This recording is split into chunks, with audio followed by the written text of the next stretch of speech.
Halo teman horor, kembali lagi bersama saya Nima Saurif. Kali ini saya akan membawakan cerita yang berjudul Walatol Cipularang bagian 2 oleh Bang Esot. Sebelum mulai ke ceritanya, jangan lupa like, komen, dan subscribe agar kalian tidak ketinggalan cerita selanjutnya. Oke, gak usah lama-lama lagi, mari kita mulai ke ceritanya.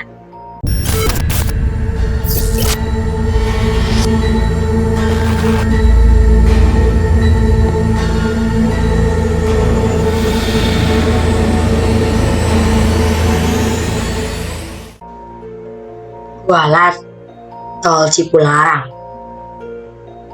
Aku Mary. Tentu, aku mendengar kabar kalau dia meninggal secara tidak wajar.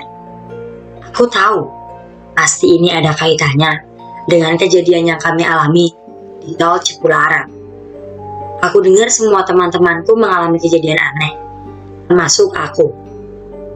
Akhir-akhir ini, aku merasa bosan menjalin hubungan dengan pacarku, Ardi. Kami bahkan sudah putus. Aku yang mengakhirinya. Rasa cinta yang dulu menggebu-gebu sekarang hilang begitu saja. Anehnya, aku malah jatuh cinta pada sosok lelaki yang selalu hadir dalam mimpiku. Namanya Agung. Semakin hari, aku semakin mencintainya. Dia sosok yang tampan, kulitnya putih bersih, dan postur tubuhnya proporsional. Setiap malam, dia datang ke dalam mimpiku membawakan bunga dan coklat. Anehnya, setiap barang yang ia berikan kepadaku dalam mimpi, barang itu selalu aku temukan di atas kasur saat aku terbangun. Sungguh romantis, bukan? Bagaimana hal itu bisa terjadi? Biarlah, aku tak peduli. Aku sangat ingin sekali memeluknya dan menanyakan di mana lelaki itu tinggal. Saking penasarannya, aku berniat akan menanyakan dalam mimpi. Dan untungnya, dia mau menjawab semua pertanyaanku. Malam itu, di dalam mimpi, aku dibawa ke sebuah taman yang ramai oleh pengunjung. Di sana, anak-anak kecil yang masih mengenakan seragam sekolah tengah bermain bola plastik. Mereka tampak sangat bahagia. Ada juga beberapa lansia tengah duduk menikmati suasana taman, melihat anak-anak muda yang tengah berolahraga. Pohon-pohon rindang membuat suasana taman begitu teduh. Juga rerumputan hijau yang rapi menambah kesan asri suasana taman. Aku duduk bersama Agung di bawah pohon yang paling rindang. Saat itu, ia mengenakan jaket hitam dan celana jeans pendek. Dia tersenyum kepadaku.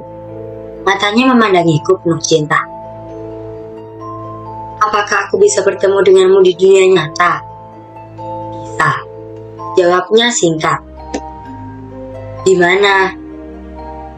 Tol Cipularang, kilometer 97. Jawabnya. Dia lalu tersenyum kepadaku. Dulu aku meninggal di sana. Tambahnya. Aku akan menemuimu di sana, Gung. Aku janji. Peluk tubuhnya yang terasa hangat dan menenangkan. Temui aku jam 12 malam di sana, sayang.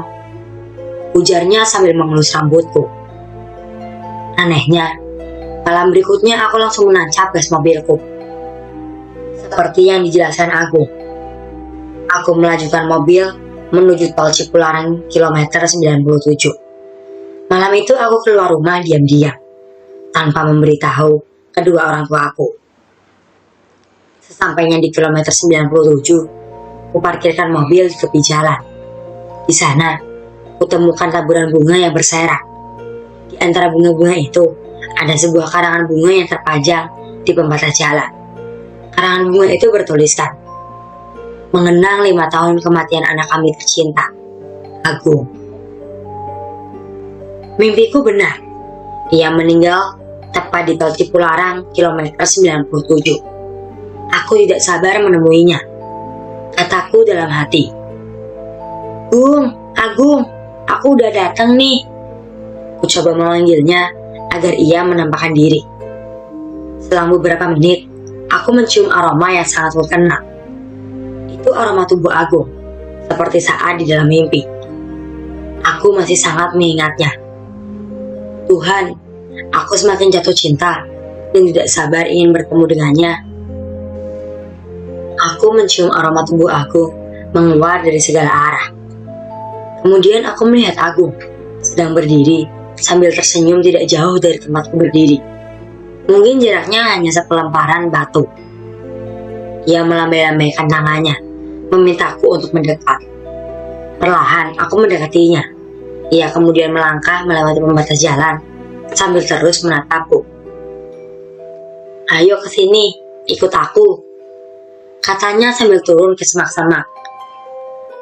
Aku mengikutinya turun ke semak-semak. Ia mengajakku untuk melangkah lebih jauh lagi, semakin masuk ke dalam kegelapan malam. Sejenak aku tidak bisa melihat apapun, namun beberapa saat kemudian, kulihat sebuah cahaya yang perlahan semakin mendekat ke arahku. Titik cahayanya semakin lama semakin membesar, menyilaukan mataku, lalu meredup. Kulihat dengan jelas, keramaian manusia berlalu lalang melewatiku tanpa melirik wajahku. Di antara lalu lalang orang, kudapati Agung masih melambaikan tangannya, memintaku agar tetap jalan mengikutinya. Hingga akhirnya aku sampai di sebuah puncak. Dari atas sana kulihat keramaian manusia sedang beraktivitas. Ada anak-anak kecil yang sedang main sepeda, ibu-ibu menyapu halaman rumah. Seorang lelaki tua sedang duduk menikmati secangkir teh. Aku tak menyangka ada kehidupan yang begitu ramai di sini. Kita di mana, Gung? Tanyaku sambil menggenggam lengannya. Di puncak Gunung Hejo, jawabnya singkat sambil tersenyum hangat. Nanti kau akan tinggal di sini selamanya, lanjutnya. Bersamamu, tanyaku. Iya, kita di sini selamanya dan gak akan ada yang ganggu kita, Mary. Ia memelukku dengan hangat. Namun saat ia melepaskan pelukannya, aku sangat terkejut melihatnya tanpa kepala. Kepala kamu kemana? Putus, ketabrak bis. Suara itu berasal dari bawah kakiku. Kutemukan kepala Agung tergeletak di tanah. Ia tersenyum mengerikan.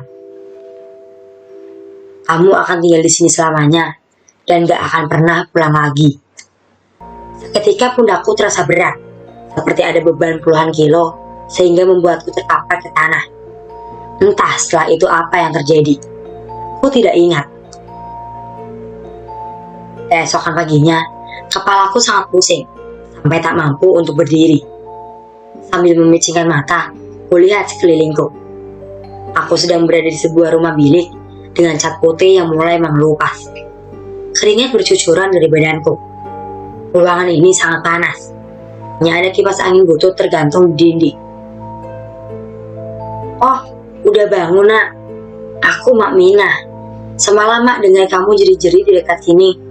Ternyata kamu kesurupan, Nak, katanya sambil mengunyah sirih. Dan sesekali meludahkannya ke sela-sela lantai bambu. Kesurupan? Tanyaku sambil meringis, memegang kepala yang masih terasa pusing. Iya, nama kamu siapa, Nak? Mary, Mak. Kamu kok bisa ada di daerah sini semalam? Aku dibawa seseorang, Mak. Temanmu? Bukan, dia kekasihku dalam mimpi. Tapi entah kenapa, semalam kepalanya putus, lanjutku. Wah, itu setan, Nak. Sekitaran sini banyak setannya, harus hati-hati. Ujarnya sambil membuang sisa sirih yang ia punya. Aku mencoba untuk bangun.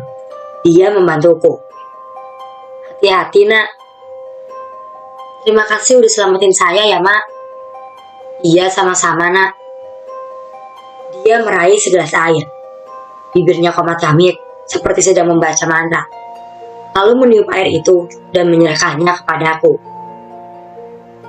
Ini diminum, biar dia gak ikutin kamu lagi. Kayaknya kamu kena pelet setan Cipularang. Ada setan yang suka sama kamu. Aku tercengang mendengar penjelasannya. Segera aku habiskan air itu, Aku tak menyangka bisa sampai seperti ini. Setan suka padaku. Sangat mengerikan. Setelah kejadian itu, aku memang tidak pernah lagi memimpikan Agung. Tetapi, semua belum berakhir di situ. Aku mengalami kejadian aneh lainnya. Tiap tengah malam, ada seorang wanita yang membangunkanku. Dia mengajakku bermain ayunan di halaman rumah. Dia baik dan suka memainkan rambutku dengan jemarinya. Tubuhnya tinggi, mungkin 2 kali lipat dari tinggi tubuhku. Cuma memang agak bau busuk. Tapi entah kenapa, aku nyaman-nyaman aja di dekatnya. Semakin lama, dia semakin akrab denganku. Kami menjadi sahabat sejati. Sekarang, dia tak hanya membangunkanku di tengah malam. Bahkan, dia suka mengikutiku ke kamar mandi, kantor, dan kafe. Dia suka duduk di kursi mobilku baris ketiga. Untuk itu, aku tak pernah mengizinkan siapapun untuk menduduki kursi itu. Dia selalu di sana, duduk manis, sesekali tersenyum. Iya, dia kuntilanak. Kuntilanak yang berteman denganku selalu membisikkan sesuatu di telinga setiap malam.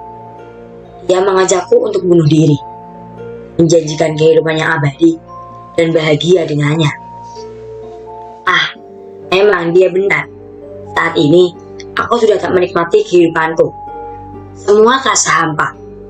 Aku sudah tak tertarik lagi bergaul dengan teman-temanku, mengobrol dengan keluarga, dan jalan-jalan keluar kota. Semua sudah tak menyenangkan lagi bagiku. Kebahagiaanku hanya ketika bersama kuntilanak. Apalagi kalau dia tersenyum. Sangat menyenangkan hatiku. Di suatu sore, aku sedang mengiris tomat. Kuntilanak tiba-tiba muncul dari belakangku. Ia memelukku dan membisikkan ajakan untuk bunuh diri. Aku tersenyum dan membalikkan badan. Ia menatapku dengan penuh kasih sayang, seperti seorang ibu kepada anaknya.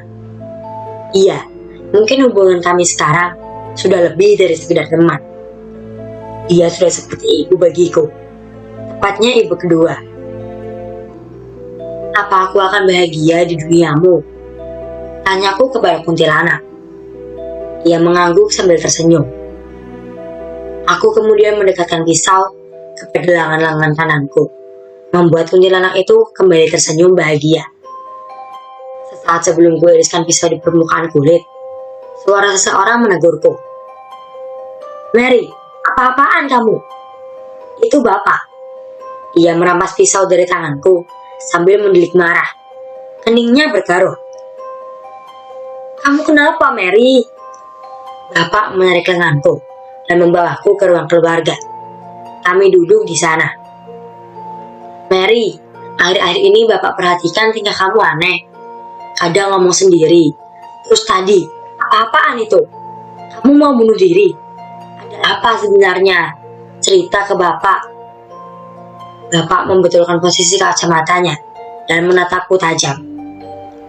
"Baiklah, aku mau jujur, Pak. Aku punya teman gaib."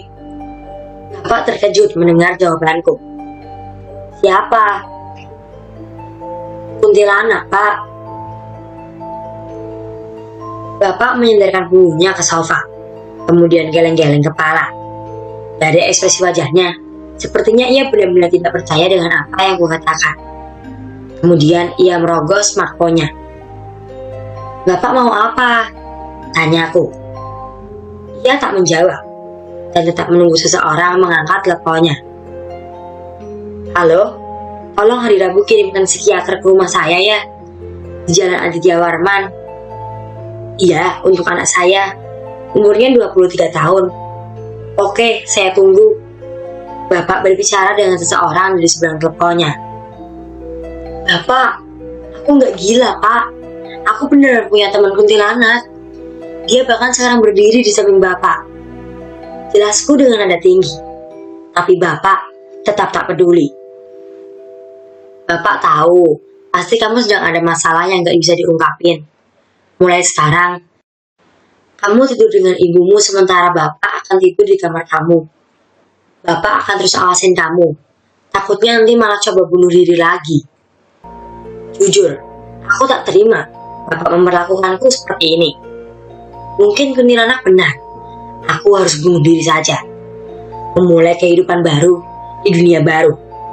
Tapi sayangnya, aku tak punya kesempatan untuk bunuh diri. Ibu dan bapak sangat ketat menjagaku. Sampai-sampai ibu yang memandikanku. Mereka tak membiarkanku sendirian. Hingga pada suatu malam, ada 3 orang laki-laki yang mengendap-endap masuk ke rumahku. Mereka bertopeng badut, jaket hitam, celana jeans dan membawa pistol. Mereka berhasil masuk ke kamar tempatku dan ibu tidur. Jangan sekali-sekali berteriak. Kami tak segan-segan membunuh kalian, kata salah satu dari mereka. Aku dan ibu ketakutan. Mereka menggeledah seisi kamar, membuka lemari, dan merampas perhiasan emas. Mereka juga meminta kode berangkas yang ibu simpan di dalam lemari. Dengan terbata-bata, ibu menyebutkan kode berangkasnya. Ketika mereka sibuk mengeruk uang, buru-buru ibu meraih smartphone dan berusaha menghubungi polisi. Sialnya, salah satu dari mereka menyadari itu, lalu memberitahu temannya yang memegang pistol. Segera, ia membidik punggung ibu. Aku refleks mendorong tubuh ibu dan peluru itu meleset tepat mengenai dada kiriku. Bram, Mary meninggal. Pagi-pagi sekali, Asep menelponku. Hah, serius lu? Aku benar-benar terkejut mendengar kabar itu. Pemakamannya hari ini. Lu datang aja, gue tunggu di rumah Mary. Oke, gue kesana sekarang. Hari itu juga, aku langsung berangkat ke rumah Mary, menyaksikan prosesi demi prosesi pemakamannya. Keluarga Mary begitu terpukul atas kematian anaknya. Mereka menangis terseduh-seduh di samping makam Mary. Puluhan orang hadir dalam pemakaman itu. Papan bunga ucapan bela sungkawa terpajang di sepanjang jalan masuk pemakaman. Lu nyadar gak sih kalau kematian teman-teman kita kayak ada kaitannya sama tol Cipularang? Kata Asep sambil terus menyaksikan prosesi pembacaan doa untuk Mary di pemakaman. Kita kualat, Sep, kataku singkat sambil membuka kacamata hitam dan menoleh ke arah Asep. Anjir Bram, mata lo kenapa? Asep terkejut sambil memerhatikan bola mataku. Akhir-akhir ini, memang mataku terasa perih. Aku pikir hanya iritasi ringan. Jadi, aku hanya menggunakan obat tetes mata untuk menyembuhkannya. Ini lihat. Asep menyodorkan smartphone-nya, menyalakan kamera depan. Anjir, mata gue kok nambah parah. Aneh, kedua bola mataku menonjol, seperti hendak keluar dari ceruknya. Lo harus periksa ke dokter, Bram, saran Asep. Udah, kayaknya ini bukan sakit mata biasa, Sep. Seumur hidup, baru kali ini gue ngalamin kayak gini. Maksud lo, ini gara-gara tol Cipularang? Bisiknya. Sep, Dian mati mendadak. Mary juga. Bisa saja selanjutnya gue, atau enggak lo. Kataku sambil mengenakan kembali kacamata hitam dan beranjak pergi. Bukan dokter yang harus kutemui, melainkan seorang dukun. Iya, dukun yang bisa menyembuhkan mataku. Ini pasti gara-gara setan Cipularang. Aku sudah cukup sabar, dan kali ini harus aku lawan. Setelah mendapat informasi dari internet, aku mendatangi dukun yang katanya sakti di Banten. Ia tinggal di kampung Citorek, sekitar 5 jam perjalanan dari Jakarta. Nama dukun itu Abah Sardim. Saat bertemu dengannya, ia tahu kalau aku diikuti pocong tol Cipularang. Ia lalu menyembuhkan air yang sudah dibacakan mantra ke seluruh tubuhku. Pocong itu sudah pergi, katanya sambil tersenyum. Aku duduk sila di ruang tamu rumah Abah Sardim. Rumah itu bertipe panggung. Tingginya dari anyaman bambu, lantainya dari papan, tapi atapnya sudah menggunakan genting. Ia tetap seperti dukun di film-film yang sering kutonton, tapi ia terlihat seperti warga biasa saja. mengenakan baju partai yang sudah lusuh, peci hitam yang sudah menghilang, sarung bututnya kusut seperti tidak disetrika. Dari wajahnya yang keriput, dapat kutebak kalau Abah Sardim berumur kisaran 50 atau 60 tahun. Air ini kamu basuhkan ke kedua matamu setiap mau tidur. Mudah-mudahan lekas sembuh. Ia menyerahkan sebotol air yang sudah ia bacakan mantra. Setelah mendapat air manta dari Abah Sardim, berangsur sakit mataku hilang. Tetapi masih ada yang aneh. Kenapa kelopak mataku perlahan menyempit? Aku sudah konsultasi kembali ke Abah Sardim. Namun ia tetap menyarankanku agar membasuh mata menggunakan air mantra yang ia berikan kepadaku. Tetapi tidak berhasil. Semakin hari, kelopak mataku semakin mengecil, menutupi pandanganku. Hingga akhirnya, aku tak bisa melihat apapun. Aku raba kelopak mataku, dan ternyata kempes. Ternyata bola mataku hilang, entah kemana. Aku panik berteriak minta tolong. Ibu dan bapak buru-buru membawaku ke rumah sakit. Dokter juga kebingungan dengan apa yang aku alami.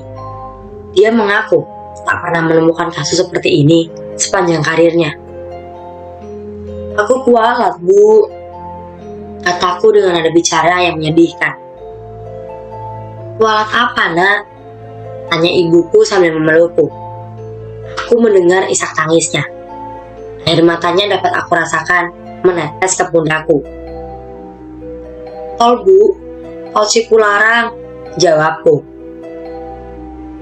Apa yang udah kamu lakuin, Nak? Tanya bapak. Entahlah, Pak, semuanya begitu rumit. Teman-temanku satu persatu mati. Bisa saja aku yang selanjutnya, ujarku. Bapakku bingung mendengar penjelasanku. Ia masih tak percaya kalau kejadian aneh yang menimpaku karena kualat tol Cipularang. Setelah aku kehilangan bola mata, hidupku terasa semakin sulit. Aku tak mau lagi pergi keluar rumah. Setiap hari, aku berdiam diri di kamar, meratapi nasib yang malang. Badanku terasa berat kembali. Mungkin pocong sialan itu mengikutiku lagi. Aku sudah tidak peduli. Aku tahu, aku akan segera mati.